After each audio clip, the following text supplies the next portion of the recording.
Aleluia. Louvado seja Deus. Cumprimento a amada igreja com a preciosa paz do Senhor Jesus Cristo. Amém? Vamos abrir nossas Bíblias neste instante na Epístola Universal de Judas. Que maravilha! Por aquilo que temos ouvido, visto, eu já tenho sido até aqui edificado, maravilhado com o que Deus tem feito, mas eu teria algo nesta tarde a compartilhar com a igreja do Senhor Jesus Cristo. Eu não sei quantos e quais especificamente falando eventos esta quadra recebeu, mas hoje aprove a Deus separá-la para um povo santo que brevemente vai desaparecer da face da terra. Mas enquanto esta hora não chega, aqui está aqueles que, cheios do Espírito Santo, dão glória a quem merece glória, dão louvor a quem merece louvor. Aqui está a igreja do Senhor Jesus Cristo, a qual Ele mesmo disse: as portas do inferno não prevalecerão contra ela. Aqui está o povo de Deus. Você faz parte deste povo, irmãos. Juntos nós somos mais fortes, e o inferno, o diabo, não tem poder contra este povo separado por Deus. Epístola de Judas, Epístola Universal de Judas. Quero ler com os amados irmãos, nesta oportunidade, os versículos de número 20 ao 25. Epístola de Judas, 20 ao 25. Nos diz assim a santa, poderosa e imutável palavra de Deus: mas vós, amados, edificando-vos a vós mesmos sobre a vossa santíssima fé, orando no Espírito Santo, conservai-vos a vós mesmos no amor de Deus, esperando a misericórdia de nosso Senhor Jesus Cristo para a vida eterna. E apiedai-vos de alguns, usando de discernimento, e salvai alguns com temor, arrebatando-os do fogo, odiando até a túnica manchada da carne. Ora, aquele que é poderoso para vos guardar de tropeçar e apresentar-vos irrepreensíveis com alegria perante a sua glória, ao Deus único, sábio, Salvador nosso, seja glória e majestade, domínio e poder, agora e para todo o sempre. Amém.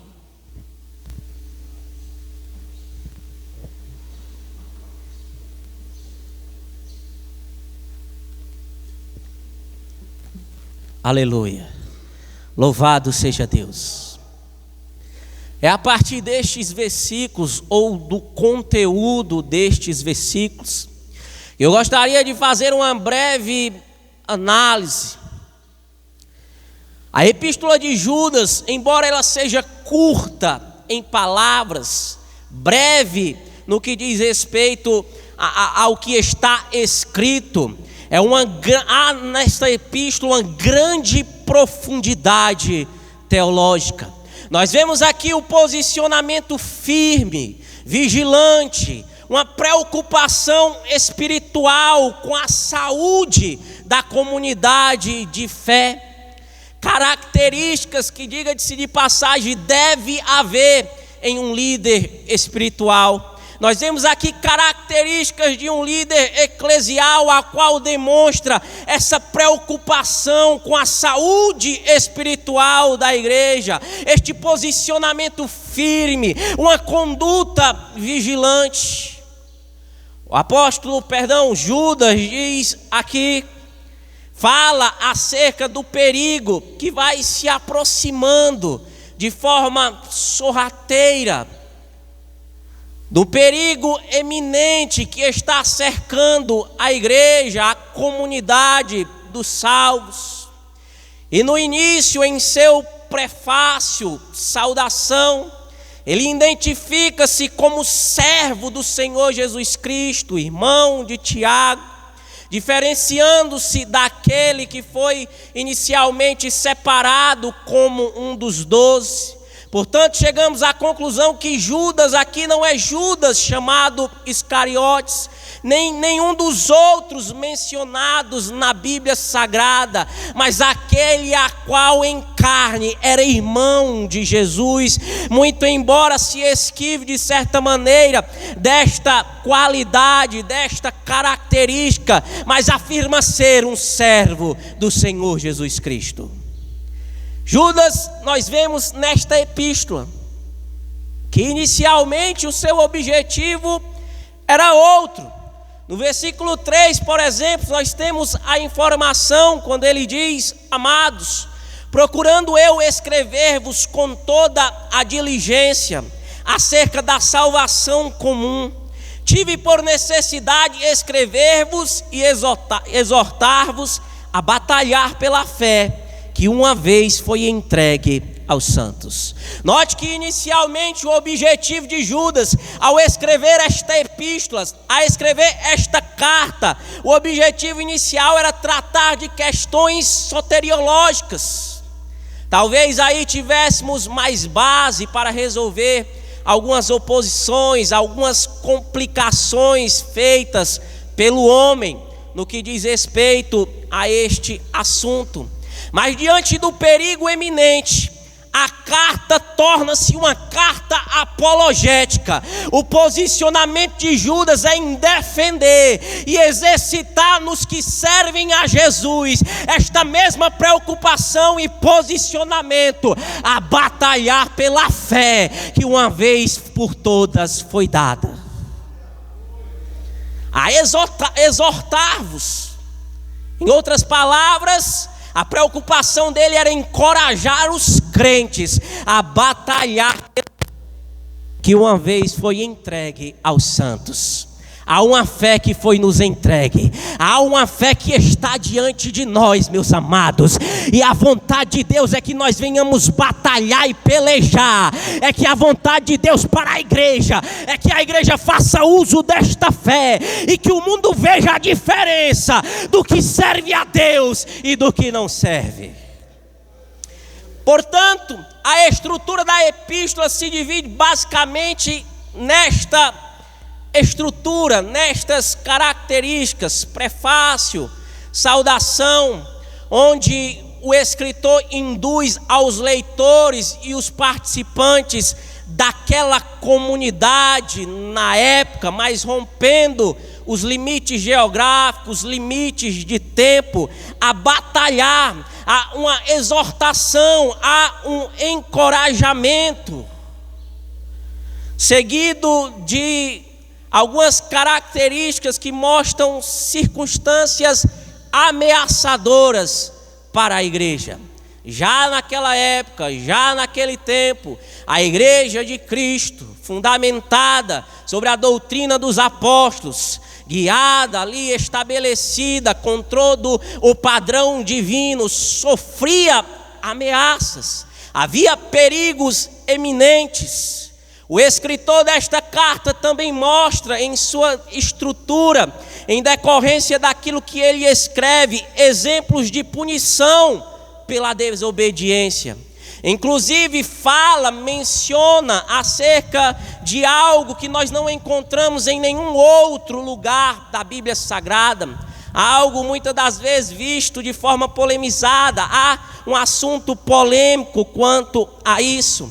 Há também nesta pequena e breve epístola profecias voltadas à escatologia, a acontecimentos dos últimos dias.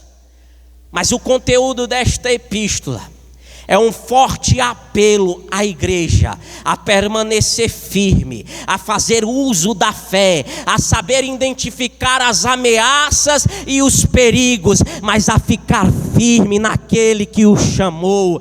O conteúdo desta epístola aponta para uma fé inabalável, para uma fé estrutural na pessoa do Senhor Jesus Cristo. Portanto, é a partir desse encorajamento, após ter sido encorajado, que eu digo aqui esta tarde: há uma fé depositada na vida dos que servem a Deus, a manter-nos firmes no Senhor Jesus Cristo. Talvez nunca houve uma geração tão amedrontada com os perigos.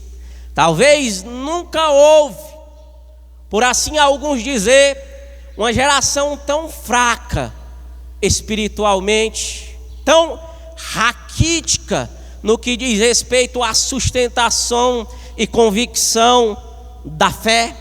Mas note, conforme nós lemos o versículo 20, há um mais, e eu particularmente gosto deste mais. Porém, todavia, no entanto, o mais na Bíblia sempre aparece como uma oposição para aquilo que é apresentado muitas das vezes como forma generalizada. O escritor diz aqui que há ameaça contra a igreja, há falsos profetas, há ensinos incorretos que permeiam a doutrina santa, imaculada da igreja. Ele fala acerca de comportamentos errados quanto ao caráter moral. Mas nós vemos aqui também, aleluia, nós vemos aqui também ele dizendo mais vós, ou seja, há um povo que precisa ser diferente.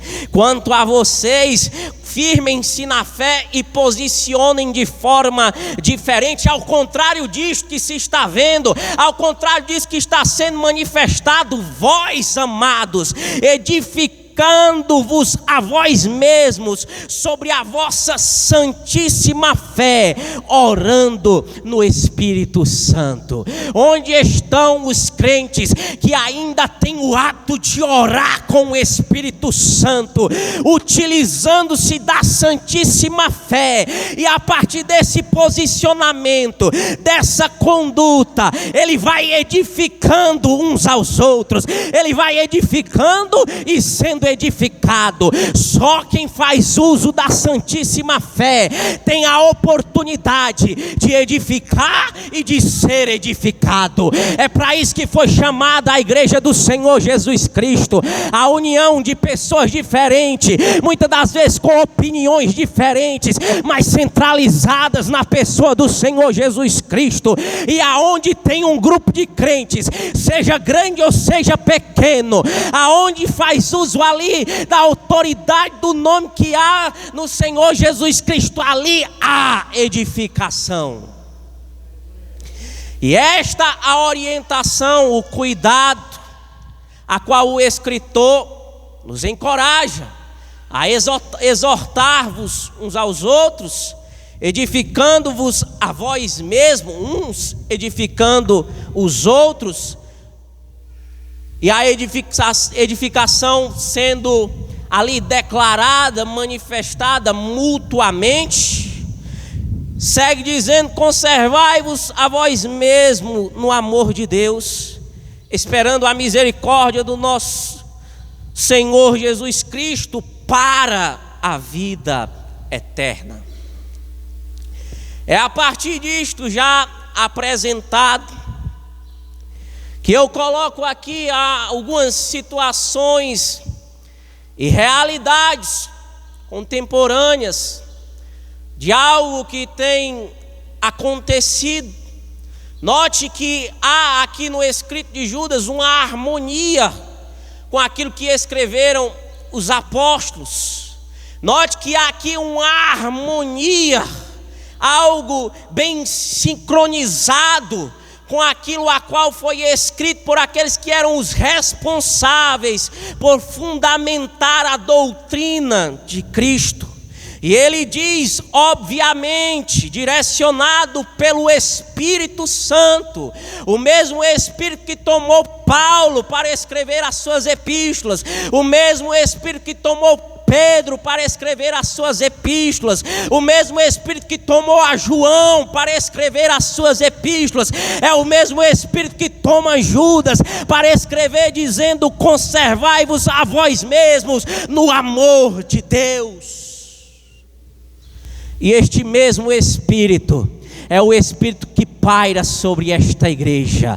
E este mesmo Espírito é aquele Espírito a qual veio como um consolador para o crente. Nós não estamos sozinhos, nós não estamos abandonados. Há um Pai no céu que peleja por nós, mas há um Espírito Santo que consola, que dá força, que enche o crente para pregar a palavra de Deus, se opor contra os ensinamentos deste mundo e mostrar que este mundo ele vai passar, mas as palavras do Senhor Jesus Cristo, elas permanecem. Então veja, portanto, diante de todo este cenário, ameaças contra a igreja, ensinamentos errados entrando sorrateiramente, o perigo em evidência, o medo por parte de alguns, a indiferença por parte de outros. Lembro-me de um texto que está no Evangelho de João, capítulo 10. O verso de número 10 diz que o ladrão não vem senão a roubar, a matar e a destruir. E Jesus, ali na qualidade de bom pastor, ele diz: eu vim para dar vida, e vida em abundância. Note o que diz o bom pastor. O versículo 9 diz: eu sou a porta, e se alguém entrar por mim, salvar-se-á, e entrará e sairá, e achará pastagem. O bom pastor se apresenta como aquele que traz salvação para o que está perdido. A informação do versículo 9 do capítulo 10 do Evangelho de João é que aquele que entra em Jesus ou por Jesus encontra salvação para a sua vida. E é neste contexto, é debaixo dessa estrutura de pensamento e realidade que Jesus diz: o ladrão vem senão para matar, roubar e destruir. E é o que tem feito ao longo de todos esses tempos da existência da humanidade. Mas Jesus diz: não, eu sou diferente, eu sou o bom pastor, eu sou aquele que defende e orienta a igreja do caminho que ela deve andar. Eu vim para que tenham vida e a tenham em abundância. Meu amado, Jesus veio para que nós tivéssemos vida, e não uma vida raquítica, não uma vida inferiorizada. Ele veio para que tivéssemos vida, e vida em abundância. O que eu me pergunto é: será que os crentes hoje, será que esta geração a qual eu faço parte, sabe o que é ter uma vida abundante? Sabe o que é a abundância que há em Jesus Cristo? O cristianismo é o que afirma ser Cristo, aquele que prometeu com grande clareza, pelo Evangelho, uma vida abundante. O Evangelho é a boa notícia, é uma boa informação que aquele que estava perdido tem por meio de Cristo a possibilidade, não só uma possibilidade, uma certeza de ser salvo e livre da condenação eterna.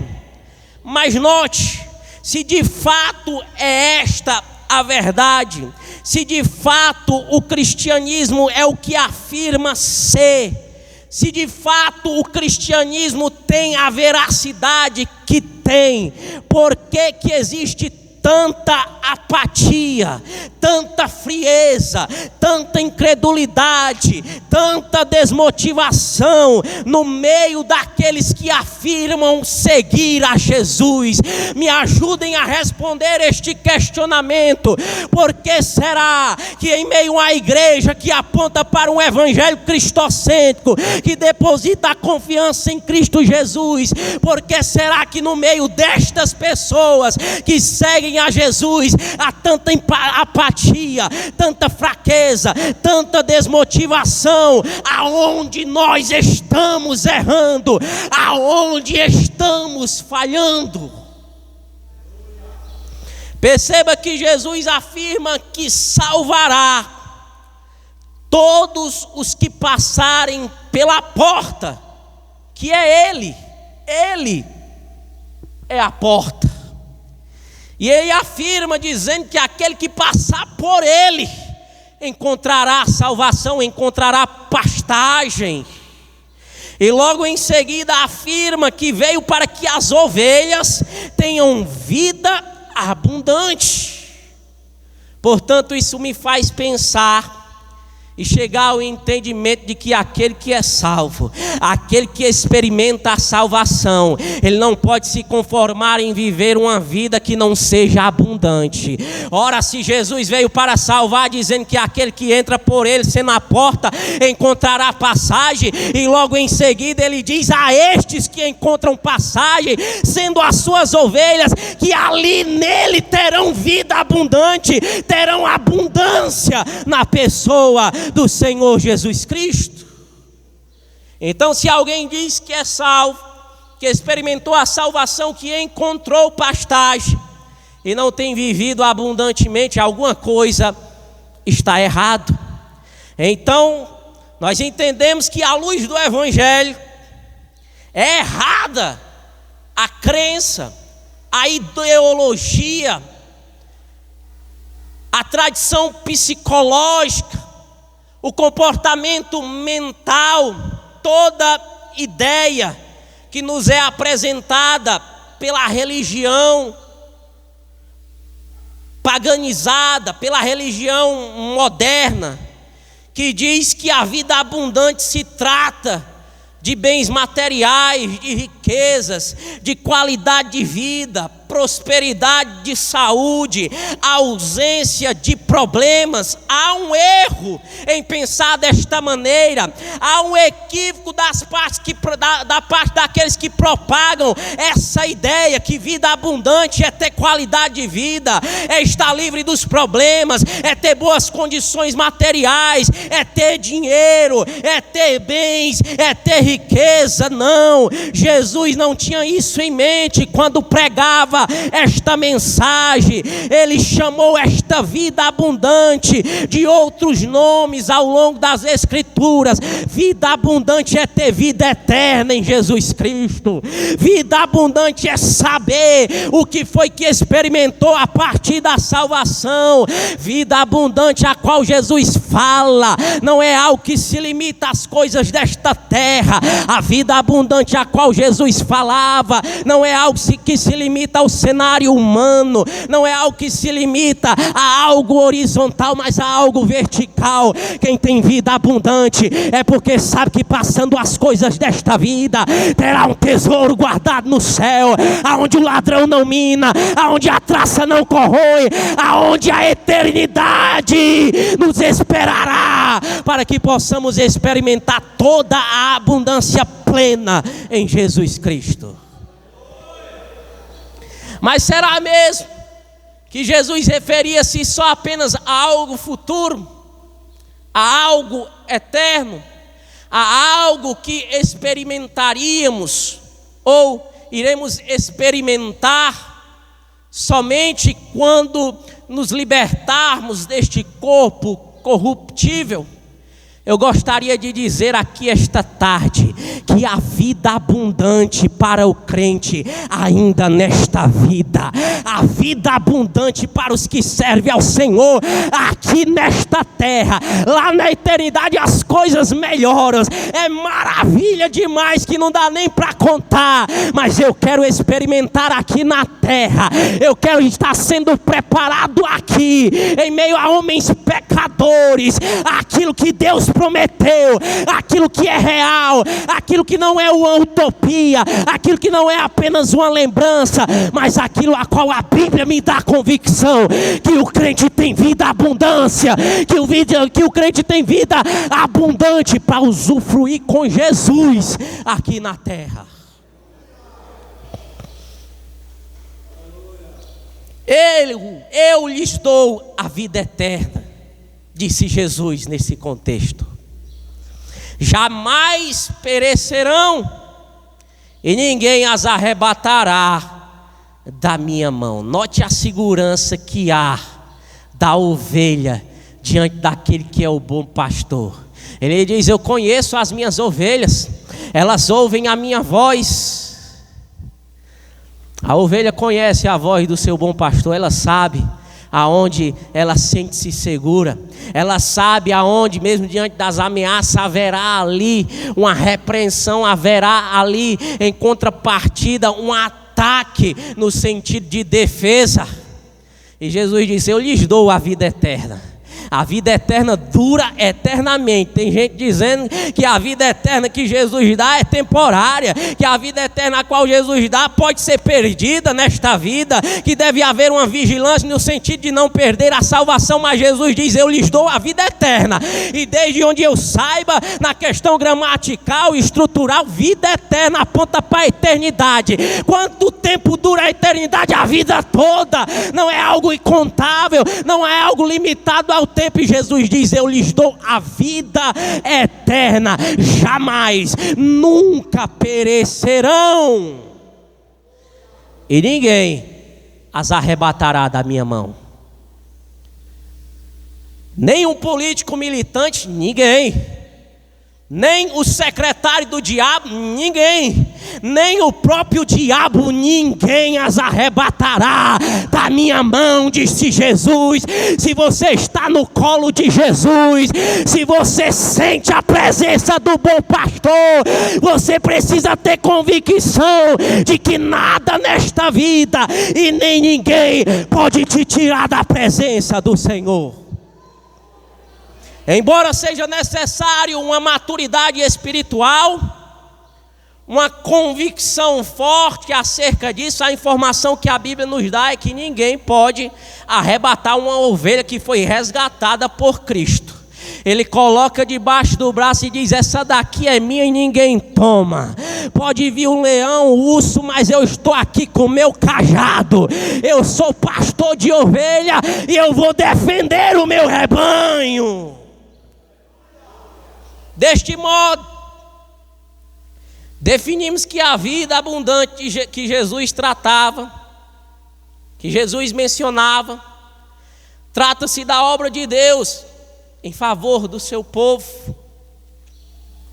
libertando-nos da culpa do pecado, do peso da ira, por intermédio da obra que o bom pastor consumou a favor de nós, morrendo na cruz do Calvário, para perdoar os meus e os teus pecados, e após isso ressuscitou dentre os mortos, para declarar que não há culpa diante de Deus, naquele que foi justificado pelo Senhor Jesus Cristo.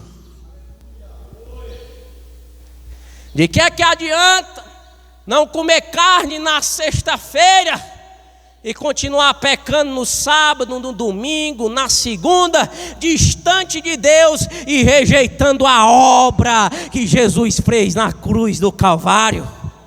O propósito final do Evangelho, portanto, é enriquecer o homem com as bênçãos espirituais, infinitas, duradouras, eternas. O homem deve desejar ser rico, Não, ele deve desejar é ter a plenitude da presença de Deus em sua vida, para que usufrua daquilo que Jesus prometeu, a vida abundante. Se Deus abençoar, glória a Deus, louvado seja o seu nome. Mas a vida abundante que Jesus prometeu é bênção que Deus dá nas condições espirituais infinitas e duradouras. Essa riqueza gloriosa, maravilhosa, excelente, pode ser descritos em alguns termos, em algumas características.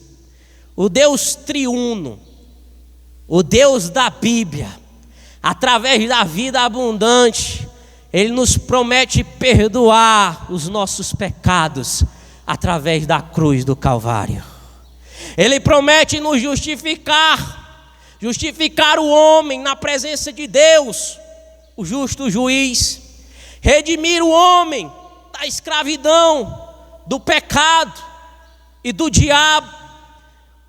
O Deus da Bíblia promete livrar o homem da ira de Deus e da condenação do inferno, reconciliar o homem com Deus e com os seus semelhantes, proporcionando ali a comunhão dos santos, a qual nós assim nos referimos. Este Deus triuno, por meio disto, Ele ainda promete adotar o pecador, perdoado, e incrementá-lo na família de Deus. E a lista segue. É coisa maravilhosa que Deus faz, é obra maravilhosa que o homem pode provar a partir de Jesus Cristo. É coisa abundante, é bênção graciosa, porque nós não merecemos. É uma bênção gratuita, porque Jesus já pagou o preço. Porque não pagamos para tê-la, é recebida pela fé pessoal em Jesus. Portanto, a partir disso, se a vida abundante em outras palavras, a vida eterna recebida, com todas essas características: perdão, remissão, justificação, adoção, é uma bênção irrevogável para o homem. Aqueles que receberam ou que receberem a salvação permanecem salvos diante daquele que a garantiu com o seu sangue vertido lá na cruz do Calvário. Foi com sangue que foi escrito.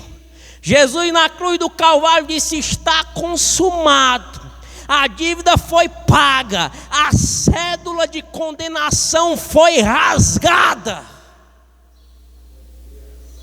Mas note, a partir disso, do que nós lemos, do que eu tenho dito, do que eu tenho experimentado, eu não consigo imaginar nada que promova maior gozo, maior alegria, maior contentamento do que essa verdade incontestável da graça de Deus. Não há alegria maior a ponto de ser manifestada como uma alegria indizível. Não há nada que substitua esse júbilo, esse contentamento. Não há nada que eu possa imaginar maior ou melhor do que saber que foi alcançado por Jesus, do que saber e reconhecer de forma convicta que foi me dada, que foi nos dada a vida eterna. Mas voltemos ao questionamento inicial: aonde estamos errando? Porque ainda assim, diante de todo este ensinamento, de toda a instrução que nós recebemos, ainda assim há frieza, apatia. Aonde nós estamos errando? Onde é que nós temos falhado? Talvez alguém diga em muitos pontos, em muitos aspectos, mas há um que é crucial. Esta geração a qual eu faço, não sendo pertencente a ela, mas estando nela, é uma geração desidratada, com uma fé muitas das vezes paganizada, sem alegria espiritual alguma. E eu me pergunto, aonde está a fé que uma vez por toda foi dada, não a alguns santos, não a parte limitada, mas a todos os santos? E se a Bíblia diz que eu sou santo, não por aquilo que eu faço, por aquilo que eu digo, mas pela forma a qual eu fui apresentado a Deus pelo Senhor Jesus Cristo, não deve haver em nós, igreja, essa desidratação, esta fé paganizada, esta fraqueza espiritual. É uma geração sem alegria, uma geração sem objetivo, uma geração sem fé, ou quando diz que tem fé, uma fé inoperante, uma fé morta, uma fé estabilizada, que não experimenta nada. Eu me recuso a fazer parte dessa geração que diz ser cheia de fé, mas não experimenta a abundância que há na presença do Senhor Jesus Cristo. Eu me recuso a fazer parte dessa geração que diz ser uma geração cheia de fé, mas está sempre apontando para o que Deus fez. Deus fez isso, Deus fez aquilo. Eu quero saber o que Deus faz agora. Eu quero saber o poder que há ainda no nome de Jesus para os nossos dias.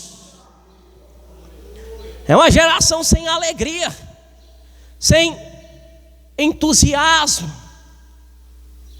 Aproveitando do que disse o irmão Arley aqui, o crente em silêncio é um crente que está enfrentando algum problema, e um problema espiritual, diga-se de passagem, porque aquele que tem abundância na presença do Senhor Jesus Cristo, ele tem que falar alguma coisa, ele tem que dar glória a Jesus.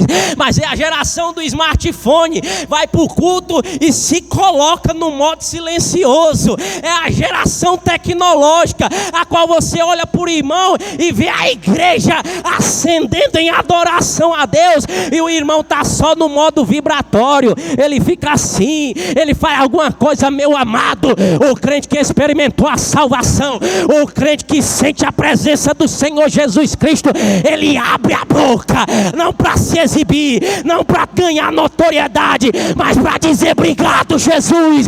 Oh, coisa boa é ser salvo em Jesus Cristo. Não queira não fazer parte dessa geração que o tempo todo pensa em desistir. E é uma geração que se diz evangélica, é uma geração que se diz saber o que é evangelho, é uma geração que diz que segue Jesus. Alguma coisa está errada, ou naquele que prometeu a abundância, ou naquele que não está usufruindo da abundância. Eu acredito que ninguém tenha coragem de dizer que a culpa está naquele que é o bom pastor. A culpa não está nele não, meu amado. A culpa está naquele que fica indiferente, que escolhe ser apático, que escolhe ser inferior. É uma geração que o tempo todo diz que vai desistir, uma geração que não consegue congregar, uma geração que se sente mais confortável em um culto virtual, em ouvir aquilo que massageia o seu ego. É uma geração que não consegue ler a Bíblia, mas consegue passar horas lendo outras, em outras fontes, usufruindo de outras coisas. É uma geração que está sempre buscando proximidade com o pecado. Note que a Bíblia diz para resistir o diabo, resistir os dias maus, mas o tratamento contra o pecado é evitá-lo, é se distanciar dele. Mas essa geração que se diz seguir a Cristo é uma geração que está sempre se aproximando do pecado. É uma geração que, quando em determinada circunstância há ameaça do pecado, ao invés de fugir ou ao menos inibir, ela se aproxima, porque é prazeroso, porque traz prazer. É uma geração que cometem pecados sem ao menos ter temor a Deus. Estão enfeitiçados com o espírito desse tempo, desejando riqueza, desejando a fama, desejando o reconhecimento, não se engajam pela obra e pela causa de Cristo, não promovem nenhuma forma de evangelização, não promove nenhuma forma de edificar a igreja, de transmitir àqueles que estão no erro a clareza do evangelho, a novidade de vida que deve haver na vida daquele que segue a Jesus. É uma geração onde não há sinais de amor por Deus evidentes em sua vida. É uma geração onde a vitalidade bíblica e espiritual fica difícil de ser identificada. Talvez uma geração que apropicie de um salmo que está na Bíblia, 119, é uma geração que diz: guardei a tua palavra no meu coração para não pecar contra ti. Mas é uma geração a qual os pastores, os líderes olham e dizem: aonde foi que você guardou a palavra? Porque ninguém vê, porque ninguém não se torna evidente. Guardou uma geração que guardou a palavra tão bem guardado que não manifesta a vontade de Deus. É uma geração que tem ótimas desculpas e uma péssima vida de adoração. Não são conhecidos dentro do quarto de oração. É uma geração que fecha a porta do quarto e lá faz tudo o que desagrada a Deus, mas não lembra-se do que está escrito em Mateus capítulo 6. Entra no teu quarto, fecha a tua porta e em oração busca a Deus e Ele te ouvirá. É uma geração que pensam que conhece Deus, mas o negam com suas obras. Uma geração batizada, mas sem conversão genuína. A tristeza em mencionar isso e saber que é os dias que nós estamos vivendo, em saber que há muitos no nosso meio com essas características. É a geração da confissão positiva, que diz: eu determino, eu creio, eu quero assim, que coloca Jesus no canto da parede, mas não está disposta a renunciar, não está disposta a sofrer por amor de Cristo e ainda quer ter abundância. Deus prometeu isso, eu quero isso. Jesus disse que ia me dar isso, eu quero isso. É a confissão positiva. Sabe o que foi que fizeram? Sabe o que é que estão fazendo? Institucionalizaram o laodicianismo. É a síndrome da igreja de Laodiceia, como diz alguns irmãos. É as pessoas, os crentes, pensando e achando que é normal ser morno, que não tem nenhum problema continuar desta maneira. É uma igreja moderna, ou nesses fatores modernizada, que tem institucionalizado alguns comportamentos e acham que é normal não usufruir do benefício da graça, do poder do Espírito Santo. É uma geração que fica confortável demais diante das ameaças, dos ataques, dos perigos. E talvez muitos de nós estejamos vivendo desta forma, ou se não ameaçados a viver desta maneira, desanimado, prostrado, indiferente, vendo a vida indo de mal a pior, aonde não lhe resta alegria, esperança, muitos amordaçados pelo pecado, sem saber como escapar dele, sem saber como fugir, sem saber sair daquela situação. Suas ações são mundanas, referindo-se a estes, porque é regido pelo sistema deste mundo, pelos valores deste mundo. Mas eu quero dizer uma coisa aqui esta tarde: você que tem se aceitado ser definido pelas essas dores, por esses desejos carnais, que não tem força, não tem alegria, não tem entusiasmo para orar e fazer a obra do Senhor, que é definido por essas características, que não para um tempo para ler as Escrituras, que vive com dúvidas: será que Jesus me salvou? Será que Deus é mesmo real? Será que a fé é essa mesmo que a Bíblia diz? Será que eu faço parte daqueles que irão subir no arrebatamento? Meu amado, este não é a vida abundante que Jesus lhe prometeu. Esta não é a vida abundante prometida por Cristo, o dono desta igreja. Saia desta indiferença, saia desta apatia, saia dessa condição de viver se limitando às coisas desta vida e usufrua da abundância que há na presença do Deus Todo-Poderoso. A vida abundante aqui a ser oferecida a todo aquele que se inclinar à vontade de Deus. O que está acontecendo é que estes, ou aqueles, ou nós mesmos, estão embriagados com as coisas deste mundo e pelas coisas que este mundo oferece.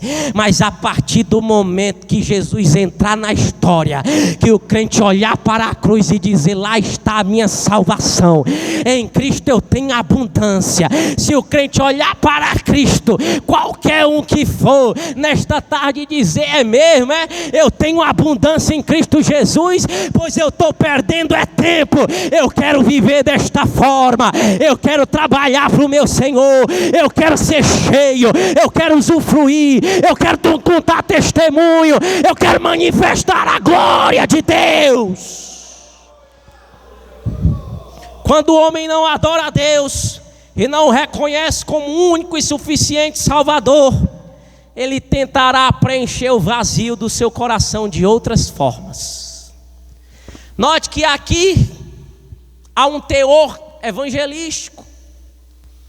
Sempre que nos deparamos com pessoas desassociadas do Evangelho ou resistentes à graça de Deus, muitos de nós dizemos que o vazio a qual eles têm só pode ser preenchido com a presença e o amor de Deus. E é bem verdade isto. Só que o grande problema, o que torna a situação mais caótica, é que aqueles que disseram experimentar do amor de Deus estão ainda procurando se encher, estão ainda procurando preencher o vazio de outras maneiras, de maneira que as redes sociais não irão saciar a sua alma. A fama, o dinheiro, o reconhecimento, a abundância terrena não será suficiente para saciar o vazio do coração. As aventuras irresponsáveis, uma sexualidade irresponsável só irá aumentar o vazio que há no coração do homem. Aquele que precisa experimentar a abundância, ou que ao menos deve reconhecer que o vazio da sua alma só é saciado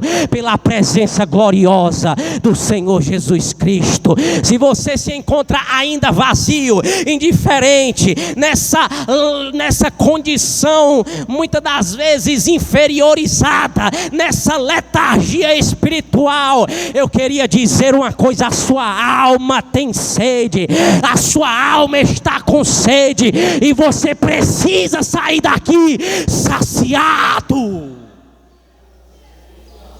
É interessante que Jesus nos chama a bebermos dele, apresentando-se como o único mediador entre Deus e os homens. O Deus triuno, sabe que há um vazio gigantesco na alma humana.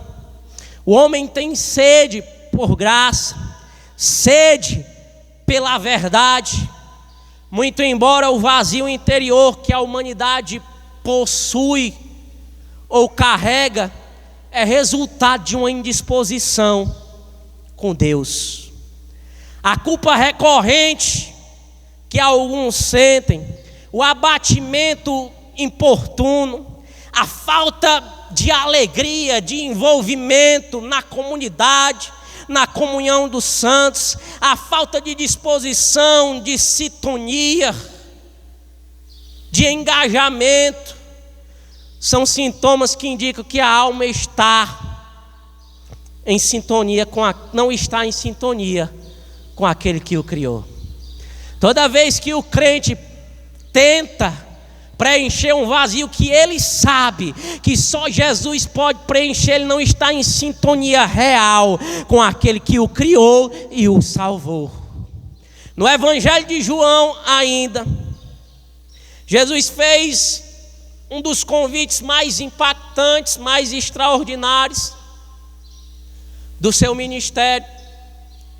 É em João 7, diante de uma festa judaica, uma festividade, a qual no último dia da festa, o grande dia, como relata os evangelistas, Jesus se levanta e ele não cochichou. Jesus se levanta e ele não falou só para os que estavam perto. O registro bíblico lá de João 7 é que Jesus se levantou e exclamou: quem tem sede, vem a mim e beba! Quem tem sede, vem a mim! Quem tem sede, vem a mim e beba! Quem crê em mim, conforme diz as Escrituras, fluirão do seu ventre rios de água viva, rios de água viva. Meu amado, eu acredito que em algum momento Jesus se pôs no seu caminho e você tentando saciar sua sede com isso e aquilo, Jesus bradou em grande voz e disse: quem tem sede, vem a mim e beba. Quem beber desta água, fluirão do seu ventre rios de água viva. É preciso que você lembre qual dia que isto aconteceu, que você tentava saciar a sua sede, a sede da sua alma, mas parece que quanto mais tempo você investia nisso, mais prejuízo você trazia. Mas aí houve o dia que Jesus apareceu e disse: eu sou a água da vida, quem beber de mim não vai ter sede não.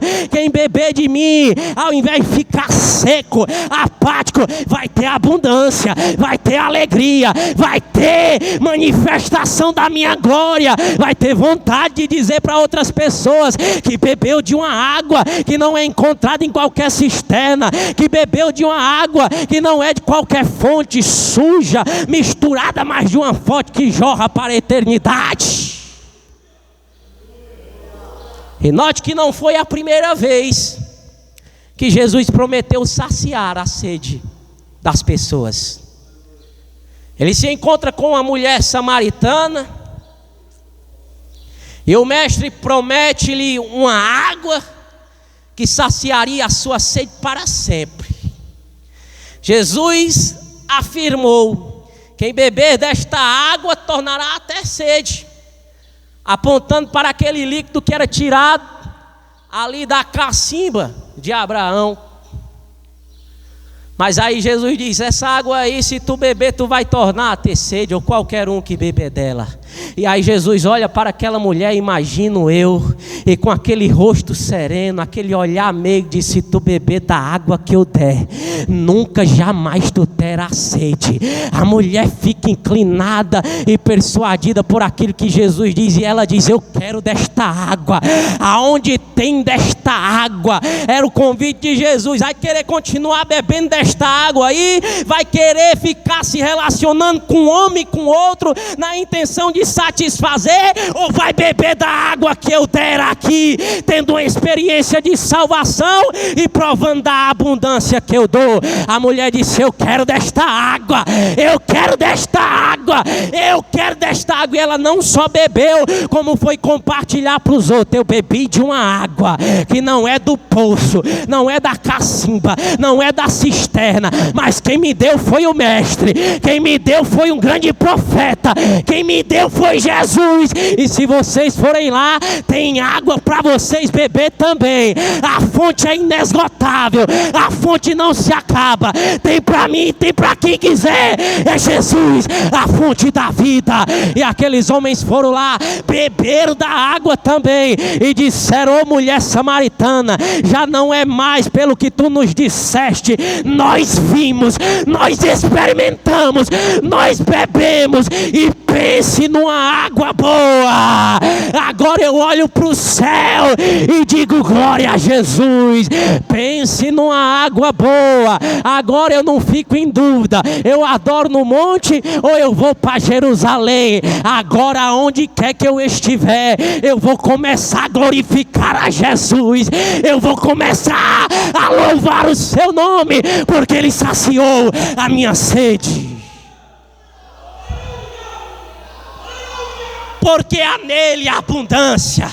Eu queria dizer que a fonte está aqui esta tarde, e quem beber dela não vai ter sede, não vai ter sede. Ah, mas eu já bebi, beba de novo, continue bebendo. Note que Jesus diz: aquele que beber, Ele não diz a quantidade, Ele não diz que é um copo, Ele não diz que é uma garrafa de 2 litros, não. Ele diz: quem beber da água nunca mais terá sede. Eu estou bebendo até hoje, eu estou bebendo até hoje, porque é água pura, é água cristalina, é a água que mudou a minha vida, transformou a minha história, mudou o meu destino.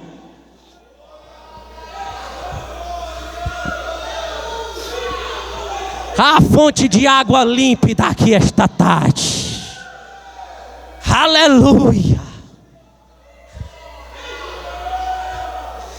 Pedro recusou que Jesus lavasse os seus pés, ficando indiferente. Aí Jesus diz: Pedro, se tu não deixar eu lavar os teus pés, tu não tem parte comigo. Pedro mostra ali a sua personalidade inquieta. Pedro mostra ali a sua personalidade eufórica, agoniado, como diz o cearense. E aí Pedro diz: não, pois lava os pés, lava a minha cabeça. Jesus, deixa eu logo tomar banho desta água. Jesus, faz logo aquilo que é completo. Eu quero ter parte contigo, eu quero ter parte contigo, Jesus. E ali estava diante de Pedro a fonte que jorra para a eternidade. Aleluia. A promessa de Jesus é bela, é excelente, é eterna, eficiente, edificante para as nossas vidas. Os que beberem da água que Ele oferece nunca mais terão sede. Que maravilha! Só Ele pode saciar a minha e a tua alma. Somente Ele. Isso significa, irmãos, que a singularidade da pessoa de Jesus Cristo é capaz de satisfazer, escute, é capaz de satisfazer todos os anseios da alma humana, todos os anseios da minha e da tua alma, na fonte que é Jesus Cristo, é eficiente para satisfazer. Aleluia. A união com Jesus é uma união de alegria, é uma união de abundância, é uma união extraordinária, é uma união excelente. Por isso, quem verdadeiramente bebeu da graça de Cristo se torna tão satisfeito nele, que não precisa de nenhuma outra fonte para viver. O crente que sabe que em Jesus está ali a fonte verdadeira, única e inesgotável, ele não vai procurar noutra fonte, ele não vai procurar noutra cisterna, ele não vai escolher pela qualidade, essa daqui é mais barata, essa daqui é mais clara, essa daqui é mais densa. Não, quem bebe da água verdadeira sabe que ali está a resolução dos seus problemas e a vida abundante diante de Jesus. Quem passa pela cruz de Cristo é transformado de tal forma que nunca desejará nada além do próprio Cristo. Como dizem os reformadores, solos Cristo, somente Cristo.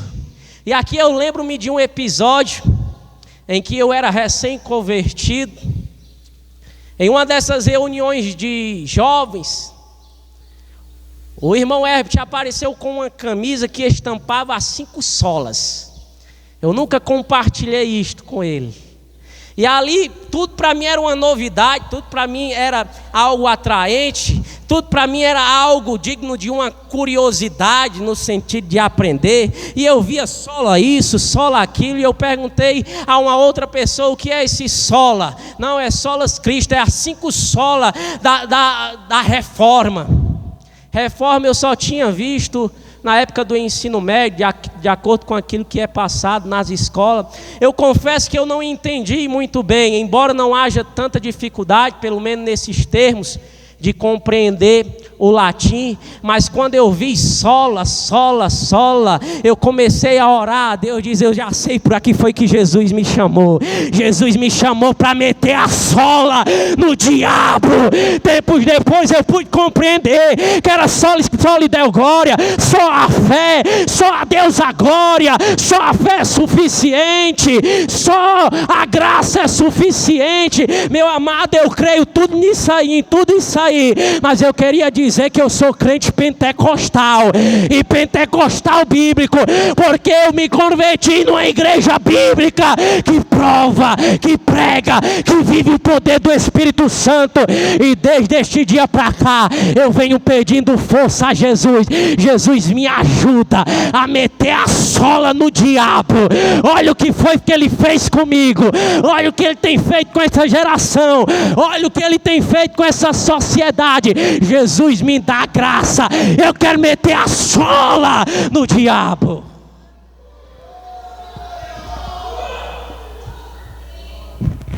Aleluia, aleluia. E eu vejo uma geração que quer expulsar demônios, quer impor as mãos sobre os enfermos, mas ainda não provou da abundância de Cristo Jesus, ainda não bebeu da fonte. Aleluia. Há aqui um convite imperativo no texto. É aqui que falhamos. É aqui onde nós temos errado, por não conscientizar-se de que Jesus aqui está mandando, de que há uma expressão, um convite imperativo. Jesus diz: se alguém tem sede, se alguém, qualquer um, se alguém tem sede, venha a mim. É o imperativo: venha a mim e beba.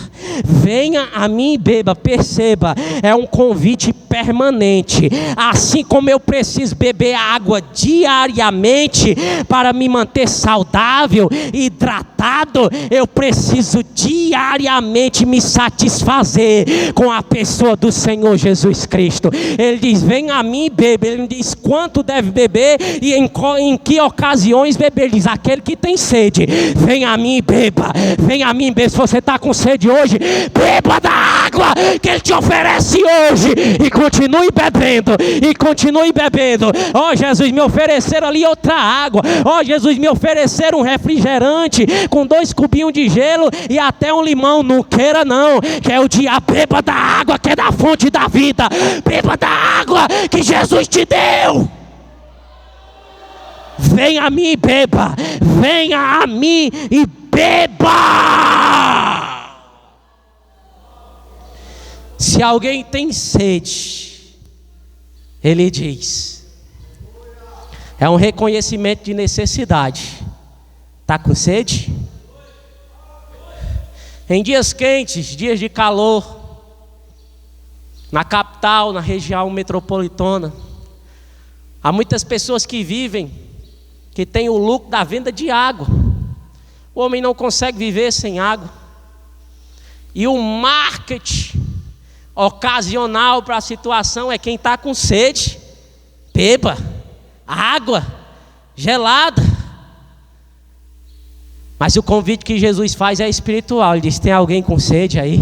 Tem alguém tentando se saciar com diversas outras coisas e não está dando certo, não está dando resultado? Eu queria dizer que o marketing de Jesus, se é que podemos usar essa expressão, é verdadeiro. Não é algo que traz confusão e descontentamento no final, não. Ele diz, se tem sede, venha e beba.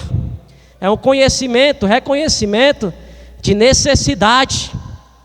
Na vida, nós temos várias necessidades recorrentes, circunstanciais, mas todas elas, escute, todas elas são satisfeitas em uma única fonte: Cristo, que jorra pela vida eterna. Mas eu tenho necessidade disso. Vai até Cristo, que Ele resolve o teu problema. Mas eu estou precisando é disso. Vai até a Jesus, que Ele traz solução para a tua necessidade. A outra palavra é venha.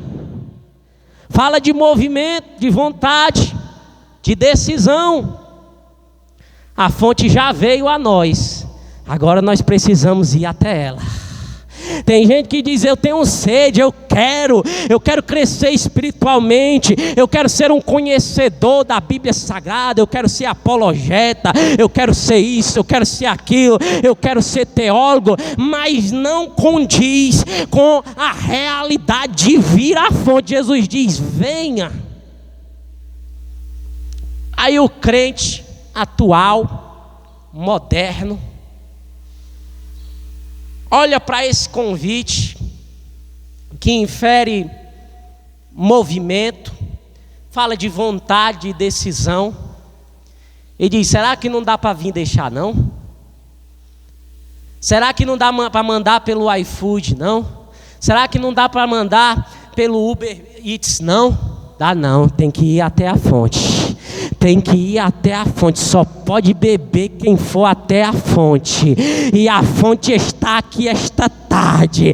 A fonte está aqui e está dizendo, está com sede, venha, venha. Era como se Jesus dissesse, eu poderia ir até aí, saciar a tua sede. Eu poderia, mas mostre disposição. Mostre que você está com vontade. Venha. E diz, beba. O que me chama a atenção é que não há estipulada uma quantidade do quanto eu posso beber, do quanto você pode beber. Isso significa, irmãos, que há na fonte água suficiente para saciar toda a minha sede, toda a tua sede, e de quem sentir necessidade de beber dela. Eu e você sabemos o tamanho das nossas necessidades, mas há na graça de Deus, manifestada em Cristo Jesus, água suficiente para saciar a tua sede. Eu sei da minha necessidade, tu sabe da tua. Uns precisam de mais, outros de menos, podemos dizer assim, mas na fonte que é Jesus, tem água suficiente para saciar, não é para sentir a vontade, ser ali temporariamente satisfeito e depois sentir necessidade novamente. Não é suficiente, sacia e sacia mesmo. É uma fonte verdadeira, a fonte que é Cristo Jesus. O profeta Isaías, conhecido como profeta messiânico, já dizia em seu capítulo 2, verso 3, vós com alegria tirareis água das fontes da salvação. apontando para Cristo. Cristo é a fonte da salvação, é a água da fonte da salvação. Então nós vemos, diante de todo esse cenário, neste panorâmica bíblico, nesta realidade que nos é exposta, nós podemos ver, por exemplo, biblicamente, algumas histórias de pessoas que beberam ou não beberam das águas de Cristo. Nós vemos um jovem rico. Esse jovem rico, ele foi até a fonte, mas embriagado pela ilusão das riquezas terrenas, perdeu a chance de beber a água que é Cristo. E provar das riquezas celestiais, ele diz: eu tenho feito tudo isso, o que eu preciso fazer ainda? Aí Jesus diz: vem tudo que tu tem e me segue. Se desfaz de todo este aparato material, de toda esta riqueza, em outras palavras, de toda esta abundância terrena, e aí tu me segue, e aí tu vai experimentar o que é ter abundância de verdade, uma abundância celestial. Note que o jovem estava diante da fonte, note que estava ali para ele sendo oferecida a água verdadeira, e o que foi que ele fez? Não quero não. Ele se esvaiu do lugar, ele se entristeceu ao ponto de abandonar aquele lugar, não se submetendo à vontade de Jesus. Há quem diga que Jesus não queria que ele se desfizesse das riquezas, mas apenas estava o testando para ver aonde estava o seu coração, para ver aonde estava a sua disposição. De uma coisa nós podemos estar certos: ele perdeu a oportunidade de beber da água verdadeira e nunca mais sentir sede. Nós vemos, por exemplo, um dos ladrões da cruz, à beira da morte, ficou cara a cara com a fonte e não aproveitou o momento para saciar a sua alma. Antes perdeu ali os seus últimos fôlegos de vida para blasfemar, para inferiorizar o poder de Cristo, duvidando, submetendo-se a uma condição de rejeição. Mas do outro lado, um ladrão também, nas mesmas condições, perto da fonte, ele reconhece que ali há oportunidade de ser salvo, e ele diz: Jesus, lembra-te de mim quando entrares no teu reino, ou no paraíso, como dizem algumas versões. E Jesus diz: hoje mesmo tu estarás comigo no paraíso. Não se preocupe, que aqui eu te dou água, e água verdadeira para matar a tua sede. Qual é a tua sede? É o medo de ir para o inferno? É o medo de ser condenado porque tu pediu para beber da água? Hoje mesmo tu estarás comigo no paraíso. Jesus tem salvação para o perdido, aquele que se encontra da fonte, se beber dela, tem a salvação. Zaqueu, o publicano, vivia à margem da sociedade, pelo seu ofício, pela sua condição.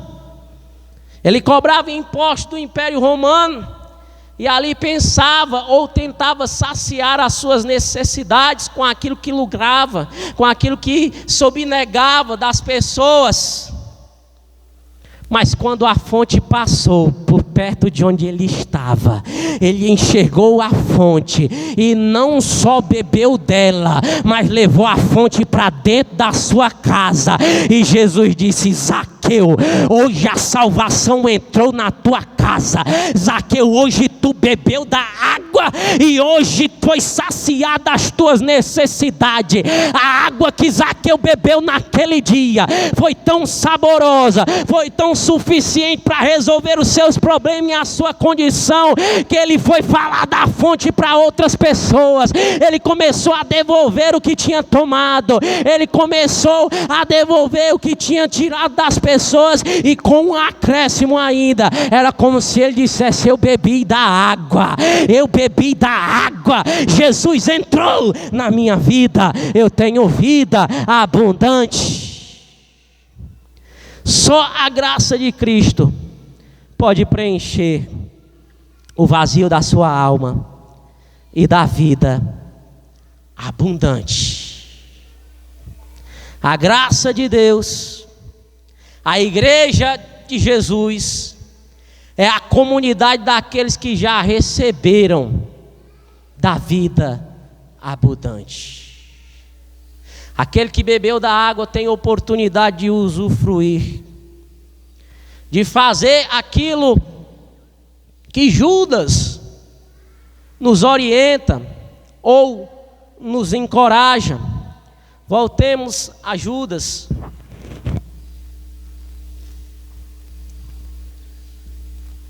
Verso 20: mas vós, amados, edificando-os a vós mesmos, sobre a vossa santíssima fé, orando no Espírito Santo, conservai a vós mesmos no amor de Deus, esperando a misericórdia do nosso Senhor Jesus Cristo para a vida eterna. E apiedai-vos de alguns usando de discernimento, e salvai a alguns com temor, arrebatando-os do fogo, odiando até a túnica manchada da carne. E aqui Judas conclui com aquilo que teologicamente é chamado doxologia. Na etimologia da palavra, glória, palavra de glória, é mencionar algo que glorifique a Deus especificamente. A maior doxologia da igreja é olhar para Cristo esta noite e enxergar nele a fonte e dizer: foi Ele que resolveu os meus problemas. A Ele a glória, a Ele a majestade, a Ele todo louvor, a Ele, somente a Ele. Vamos ficar de pé na presença de Deus. A igreja precisa, meu amado, experimentar o que é ter vida abundante, e é Jesus quem dá. Aquele que dá a salvação também dá vida abundante. Louvado seja Deus. Eu convido aqui os irmãos que tocam, que louvam, para que a igreja apresente agora nesse instante o verdadeiro cântico, a adoração a Deus. Mas antes eu gostaria de dizer que eu aprendi dentro da minha própria casa o que é ter vida abundante em Jesus. Eu aprendi dentro da minha própria casa que um crente fiel a Jesus, ele pode não ter nada nesta vida, mas se ele tiver Jesus, ele tem tudo. Havia na minha casa uma mulher a qual Jesus deu-me por um tempo a graça, a felicidade, a alegria de chamá-la de mãe, uma crente fiel ao Senhor. E eu via na vida daquela mulher, sem tanta instrução teológica, sem tanto conhecimento bíblico, mas toda vez que surgia um problema, ela dobrava o joelho e disse: Jesus me acode, Jesus me acode. E eu vi ali coisa sobrenatural Jesus fazer.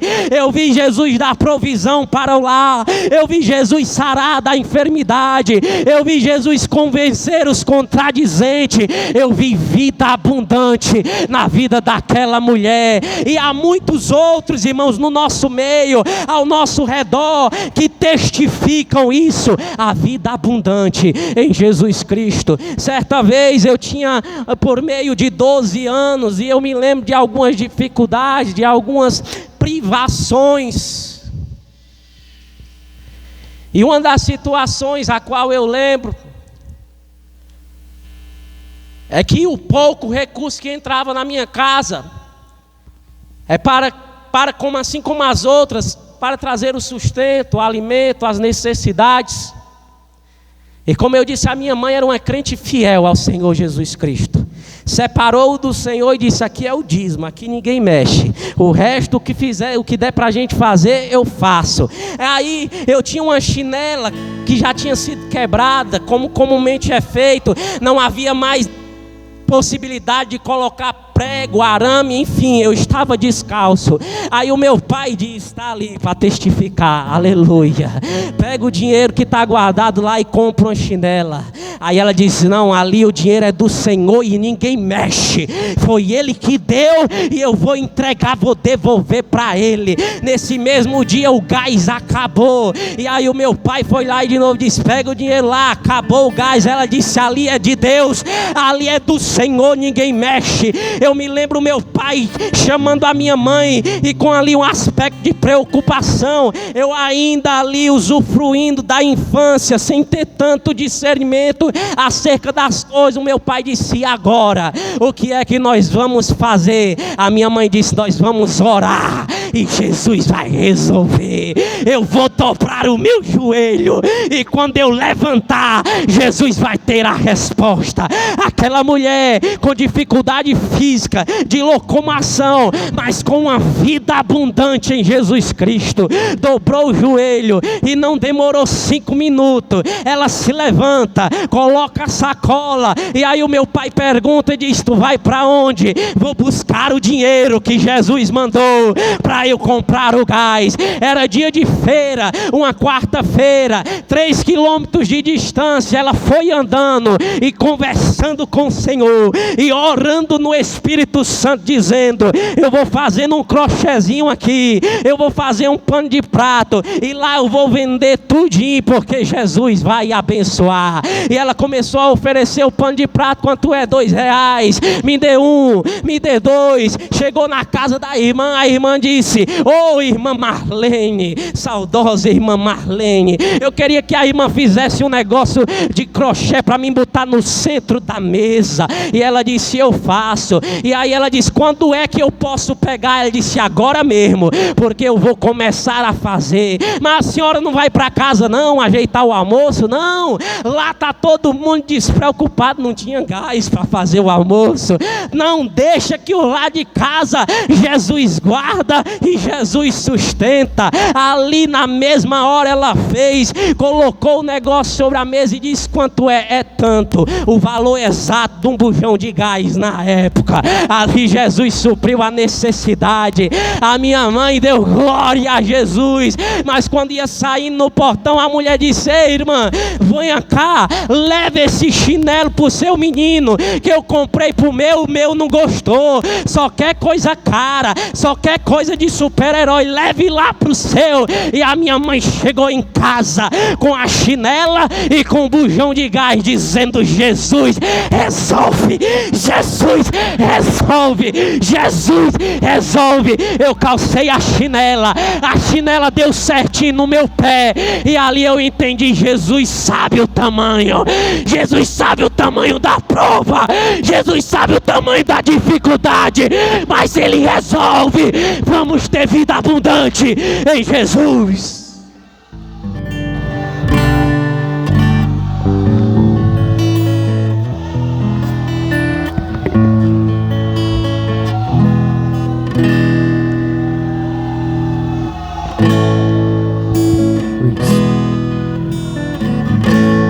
Cada vez que a minha fé é provada,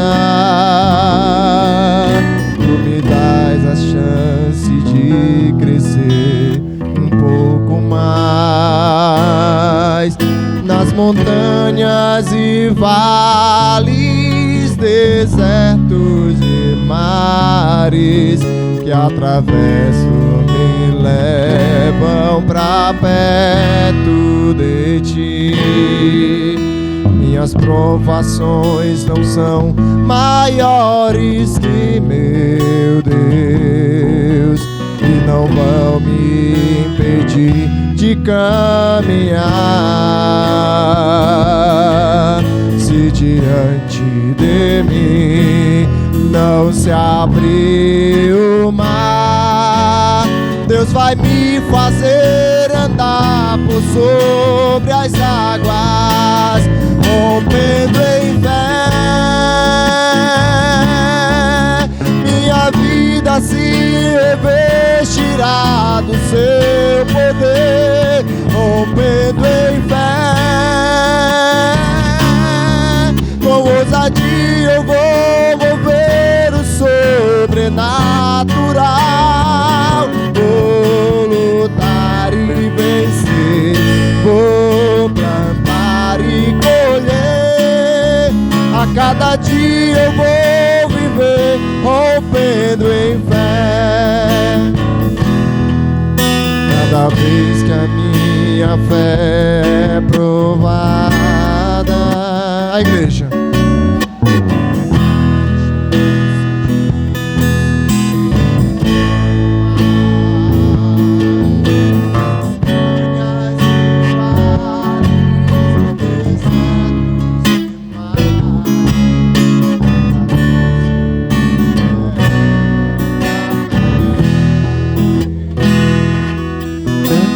minhas provações não são maiores que meu Deus, e não vão me impedir de caminhar. Se diante de mim não se abrir o mar, Deus vai me fazer andar por sobre as águas, rompendo em fé. Minha vida se revestirá do seu poder, rompendo em fé. Com ousadia eu vou mover o sobrenatural, vou lutar e vencer, vou plantar e colher. A cada dia eu vou viver rompendo em fé, rompendo em fé. Minha vida se revestirá do seu poder, rompendo em fé. Com ousadia eu vou mover o sobrenatural, vou lutar e vencer, vou plantar e colher. A cada dia eu vou viver rompendo em fé. A cada dia eu vou viver rompendo em fé. A cada dia eu vou viver rompendo em fé.